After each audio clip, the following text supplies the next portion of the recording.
Welcome to this week's edition of News 6. Today's program is brought to you by the 6th grade class of Union Middle School. Our school is located in the community of Upper Sandusky in Wyandotte County.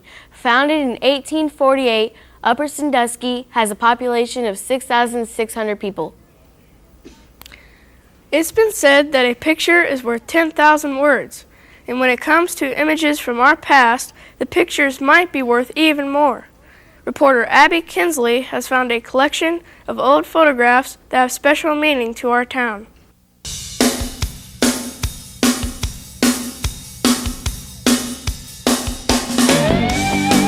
Hi, I'm Abby Kinsley, and today I'm looking at the history of Upper Sandusky. Harry Kinley was a photographer who took many pictures of Upper Sandusky in the early 20th century. Today his pictures show us what life used to be like in this area. He photographed the streets, the courthouse, the points of interest, people, places, things. He documented things that were no longer going to be available for people to see later. Today, Harry Kinley's granddaughter, Linda Getz, helps preserve his photos for future generations.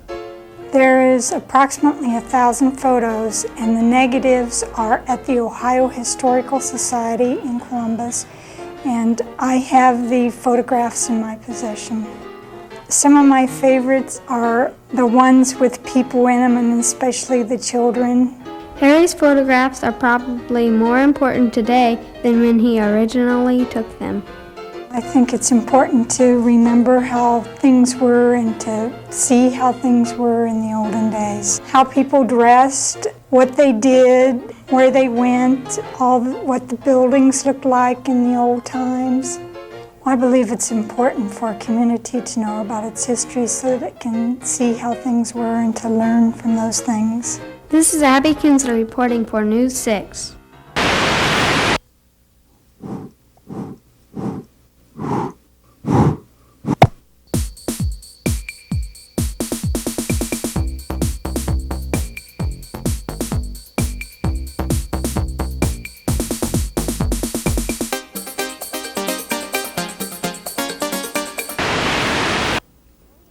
Today we have many ways to enjoy music. Thanks to technology, we can even turn our computers into musical instruments.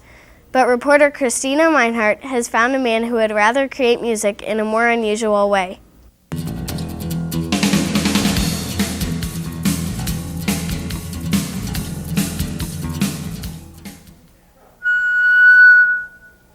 Hi, I'm Christina Meinhardt, and I've met someone who makes work sound like music.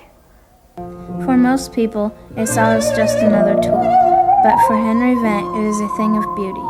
I've played since 1938, and there was a man who played the saw, and I enjoyed the number that he played, and I thought maybe I could learn how to do that. I play all kinds of music, some not too fast, some with a little speed to it.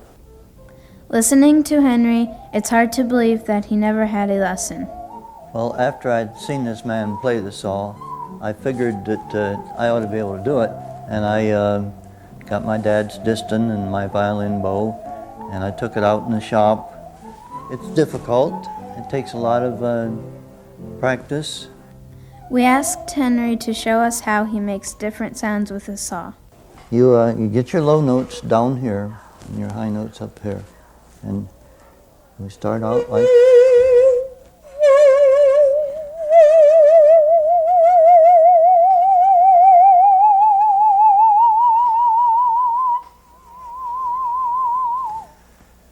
You have to have the bow rosined well, and the back of the saw has to be perfectly clean or you'll miss notes.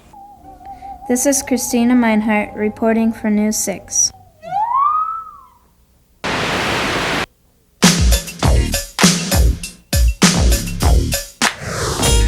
How do you feel about those Beanie Baby dolls? I like Beanie Babies, especially the farm animals.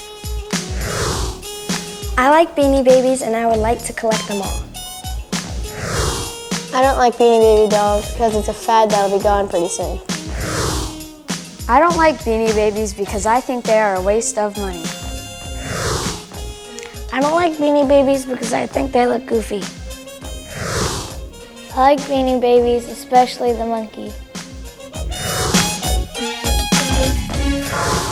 Welcome to Union School. This is our library where we check out books.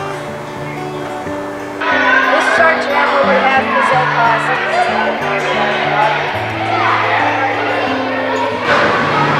This is our cafeteria where we eat. We're the Union School Twins. This is our auditorium where we have assemblies. This is the bench where we sit when we get in trouble out here. Thanks for visiting our school. In the 19th century, our country fought a terrible civil war. But today, there are people who enjoy reliving Civil War battles. Reporter Tim Kroc found one such man right in our own backyard.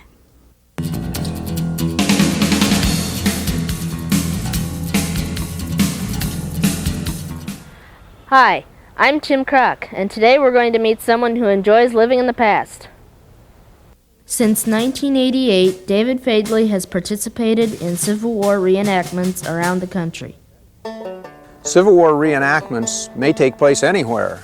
They're even as far away as England, but many of them take place near or on some of the original battlefields, most of which were in this eastern and southeastern part of the United States.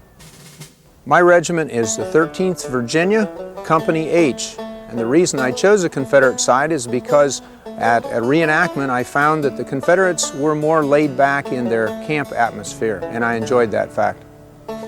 David was a teacher for 30 years, and he says that being a reenactor is a way to teach outside the classroom. What's that thing draped across your soul? This? Yeah. This is my blanket roll. I think the biggest thing is that we show the public how soldiers lived during that time period, and they're able to interact with us and ask questions about the Civil War times. A soldier such as the way I am dressed would have his main items be his military equipment, his rifle, his cartridges, his caps, a bag that was called a haversack to carry personal items in, a canteen, and a blanket roll. Anything that an infantry soldier would want to carry, he had to carry for himself. Even though the Civil War ended over 130 years ago, interest in the war is as strong as ever. I think we can learn as much as anything about appreciating the past and what the men and women of that time period had to go through as they either fought in the war or were at home in the war effort. I think it's also good that we keep their memories alive so that we will learn from the past and maybe not make those mistakes in the future. This is Tim Kroc reporting for News 6. That's all for this edition of News 6. Be sure to watch next week when News 6 will be brought to you by the 6th grade class of Continental Elementary. Goodbye.